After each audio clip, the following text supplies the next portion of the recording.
अस्सलाम वालेकुम। कैसे हैं आप सब? उम्मीद है आप सब खैरियत से होंगे। कभी ज़िंदगी में ऐसा वक्त भी आता है जब हर दरवाज़ा बंद महसूस होता है, अपने भी बदल जाते हैं, दुआएं भी देर से कबूल होती नज़र आती हैं और इंसान सोचने लगता है कि शायद अब कुछ नहीं बदलेगा। लेकिन ज़रा एक लम्हे के लिए ख़ुद से सवाल कीजिए, अगर हर मुश्किल सिर्फ सज़ा होती तो अल्लाह अपने सबसे महबूब बंदों को आजमाइशों से क्यों गुजारता? यही सवाल आज की वीडियो का सबसे अहम सवाल है। आखिर तक ज़रूर देखिए, क्योंकि शायद आज की ये चंद बातें आपको वो हिम्मत दे दें जिसकी आपको इस वक्त सबसे ज़्यादा ज़रूरत हो। मेरे एक जानने वाले की ज़िंदगी में एक ऐसा वक्त भी आया जब सब कुछ बिखरता हुआ महसूस हो रहा था।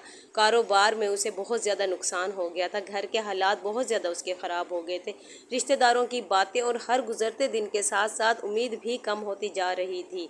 और वो अक्सर कहते थे शायद अल्लाह ने मुझे भुला दिया है। लेकिन फिर इन्होंने एक फ़ैसला किया, इन्होंने शिकायत कम कर दी, दुआ ज़्यादा कर दी, मायूसी छोड़ दी और मेहनत जारी रखी।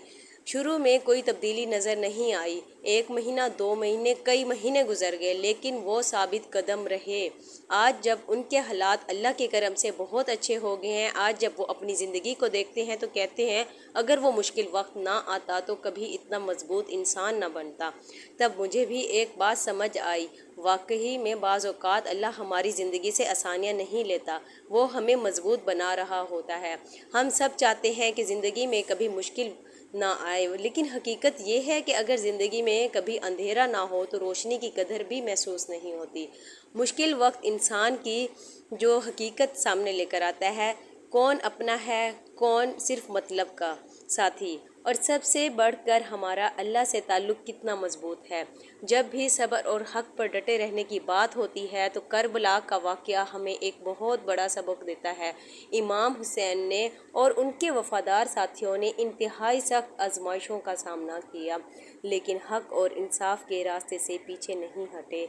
ये वाक़या हमें ये सिखाता है कि मुश्किल वक्त में भी इंसान अपने असूल, अपने ईमान और अपने रब पर भरोसा कायम रख सकता है। जब हम अपनी छोटी छोटी परेशानियों से घबरा जाते हैं तो हमें याद आता है कि अल्लाह के नेक बंदों ने कितनी बड़ी आजमाइशें बर्दाश्त की, मगर सब्र और साबित कदमी का दामन नहीं छोड़ा।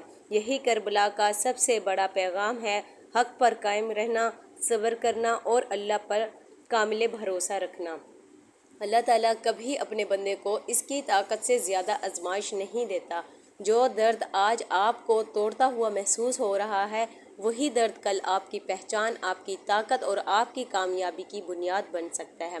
आजमाइशें इंसान को कमज़ोर नहीं करती, अगर वो सब्र के साथ बर्दाश्त कर ले तो यही आजमाइशें इसे मजबूत बनाती हैं और बुलंद करती हैं। इसलिए आज अगर आप पर सख्त वक्त है तो मायूस ना हो और ये ना सोचें कि सब कुछ ख़त्म हो गया है, बल्कि ये सोचें कि शायद अल्लाह ने मुझे अच्छे वक्त के लिए तैयार कर रहा है। और मजबूत इंसान भी हमेशा बड़ी आजमाइशों के बाद ही बनते हैं। अगर आप इस वक्त किसी मुश्किल वक्त से गुज़र रहे हैं तो यकीन करें ये वक्त भी गुज़र जाएगा। अल्लाह हर सब्र करने वाले की मेहनत देखता है और हर आंसू जानता है और हर दुआ सुनता है। जो लोग सब्र करते हैं वही आगे बढ़ते हैं, जो लोग अल्लाह पर भरोसा रखते हैं वो कभी टूटते नहीं बल्कि और ज़्यादा निखर जाते हैं। अगर हम करबला के वाक़ये पर गौर करें तो हमें एहसास होता है कि अल्लाह के नेक बंदों ने कितनी बड़ी आजमाइशें बर्दाश्त की, लेकिन फिर भी सब्र, इस्तकामत और हक़ का दामन नहीं छोड़ा। अल्लाह पर भरोसा, सब्र और शुक्र का रास्ता कभी नहीं छोड़ना चाहिए। शायद यही करबला का सबसे खूबसूरत सबक है कि हालात जैसे भी हों, हक़, सब्र और अच्छे किरदार पर कायम रहना ही असल कामयाबी है। अगर आज की ये वीडियो से आपने कुछ सीखा हो या आपको हिम्मत मिली हो तो कमेंट्स में ज़रूर बताएं। आपकी राय मेरे लिए बहुत कीमती है। अल्लाह ताला हम सबको हर आजमाइश में सब्र और हर नेमत पर शुक्र और हक़ पर साबित कदमी और अपने दीन पर इखलास के साथ चलने की तौफीक अता फरमाए। आमीन सुम्मा आमीन। मिलते हैं नेक्स्ट व्लॉग में, तब तक के लिए अपना बहुत सा ख्याल रखें। अल्लाह हाफिज़।